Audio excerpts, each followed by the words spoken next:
Hello friends, तो आज हम पढ़ रहे हैं हेनरी वर्ड्सवर्थ लॉन्गफेलो की लिखी हुई एक पोयम जिसका नाम है अ सैम ऑफ लाइफ। तो फ्रेंड्स, सैम मतलब ये क्यों? क्योंकि इसमें पी और एल साइलेंट है, तो हम इसे प्रोनाउंस करेंगे अ सैम ऑफ लाइफ।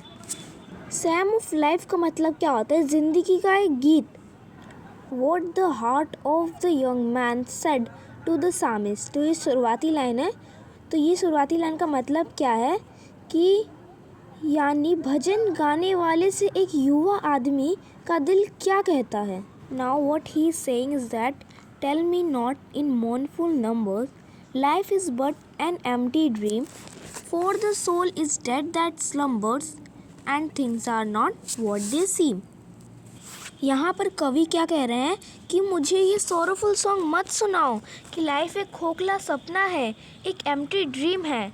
ये बस उन लोगों के लिए है जिनके सोल एक गंभीर निद्रा में सो गए हैं, मतलब जो कि बहुत ही लेज़ी हैं और इसलिए वो लाइफ को जिस तरीके से देखना चाहते हैं वैसे देख नहीं पाते और वो कभी अपनी लाइफ को सुंदर तरीके से इंजॉय नहीं कर पाते।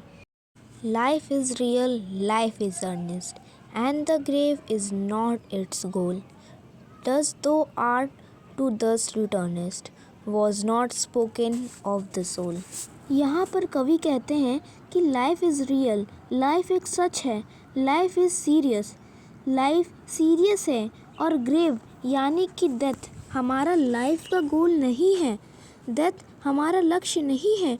हम धूल से जन्मे हैं और डेथ के बाद भी धूल में मिल जाएंगे, पर ये हमारा शरीर, क्योंकि हमारा सोल तो अमर है, ये कभी नहीं मरता। Not enjoyment and not sorrow is our destined end or way, but to act that each tomorrow find us farther than today.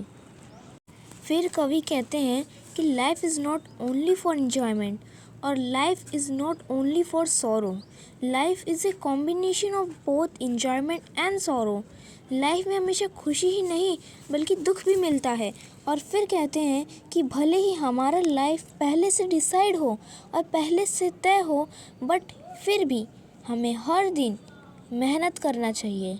Fix हमें पता नहीं है कि कल क्या होने वाला है और इसलिए हमें आज ही अपना काम करना चाहिए।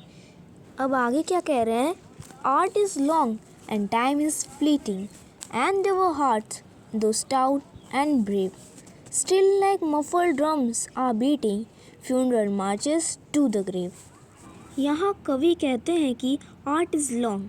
Here art symbolizes learning knowledge, मतलब लर्निंग इज़ लॉन्ग, हमें बहुत आगे बढ़ना है और हमें आगे बहुत सीखना है।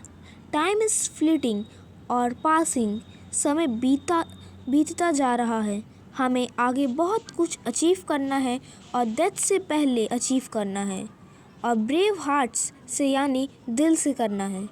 फिर कवि कहते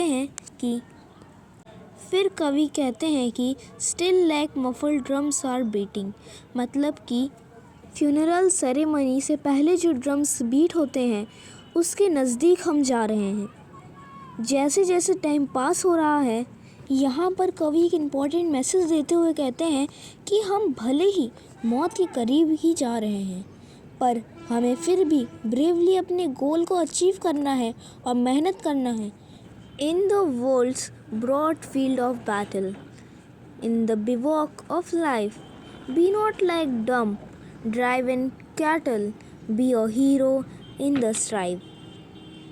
यहाँ पर पोएट क्या कह रहे हैं? इस दुनिया के बड़े से लड़ाई के मैदान में और इस लाइफ के खुले डेरे में जहाँ पे कोई टेंट वगैरह भी नहीं है, ऐसे जानवर बन के मत चलो जिन्हें कोई चला रहा है।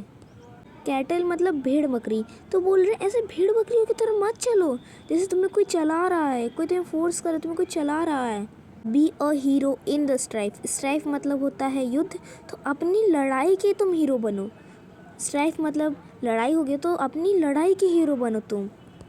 एक पुरानी कहावत है, अपने पास्ट से सीखो, प्रेजेंट को बेहतर बनाओ और फ्यूचर के लिए अच्छा सोचो, अच्छी होप रखो। पर यहाँ पे पोएट क्या बोलते हैं?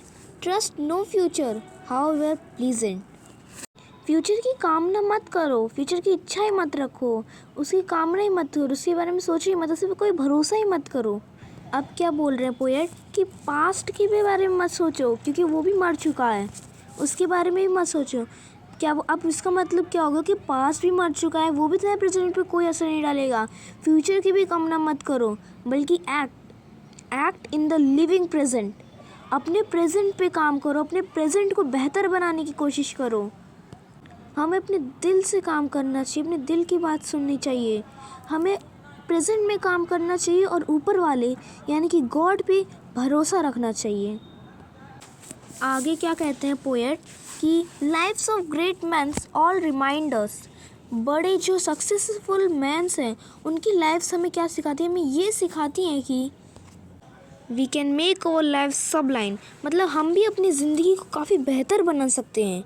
And departing leave behind us footprints on the sand of the time, और जाते जाते हम इस समय की रेत पर अपने पैर की छाप, अपने निशान छोड़ के चले जाएंगे। इसका मतलब फुटप्रिंट्स मतलब कि फुटप्रिंट्स से क्या रिलेट कर रहे हैं, काम, मतलब कि समय की रेत पे हम अपने कामों को छोड़ के हुए जाएंगे। जो आगे की जनरेशन्स आएंगी वो हमारे काम से हमें जानेंगी, मतलब हमसे कोई मतलब नहीं, हम चाहे जो हों वो हमें हमारे काम से जानेंगे, हमारा काम देखेंगी। तो यहाँ पे फुटप्रिंट्स मतलब काम कह रहे हैं। जो तुमने समय रहते कर लिया तो वो काम जो आने वाली जनरेशन्स हैं वो देख के तुम्हें पहचान रही हैं। और वो पैरों के निशान, footprints that perhaps another selling और लाइफ सोलम में। दोस्तों यहाँ पे पोएट कह रहे हैं कि जो तुम्हारे छोड़े हुए फुटप्रिंट्स हैं उन्हें कोई दुनिया में कोई एक इंसान इस दुनिया के बड़े से समुद्र में तैरता हुआ आए और तुम्हारे फुटप्रिंट्स को देखकर, फ्रेंड्स यहाँ पे लाइफ सोलम मेन का मतलब है ज़िंदगी के बड़े से समुद्र में तैरता हुआ आए, a forlorn and a shipwrecked weather seeing shall take heart again.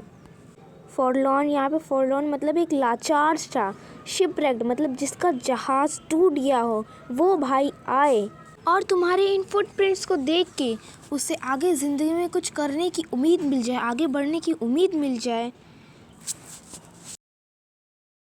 Seeing shall take heart again का मतलब है उसे कोई उम्मीद मिल जाएगी कि आगे बढ़ने की, उसे कोई उम्मीद मिल जाएगी कि हाँ मुझे बढ़ना चाहिए आगे। Let us then be up and doing, let us then do something and be in action, मतलब हमें भी तब कुछ करना चाहिए।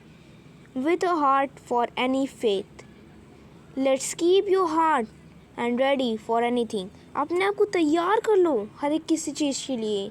स्टिल अचीविंग, स्टिल परस्यूइंग, हमें काफ़ी चीज़ें अचीव करनी है और काफ़ी चीज़ों का पीछा करना है। Learn to labour and to wait, मतलब हमें इस ज़िंदगी में काफ़ी कुछ सीखना है कि कैसे हम मेहनत कर सकते हैं, हमें हमेशा मेहनत करते रहना चाहिए, और कैसे हम अपने रिवॉर्ड्स के लिए, अपनी मेहनत के अचीवमेंट्स के लिए इंतज़ार कर सकते हैं। तो फ्रेंड्स यहीं पे ये आखिरी लाइन थी पोएम की, इसी के साथ हमारी पोएम एंड होती है। मिलते हैं अगले वीडियो में। Thank you.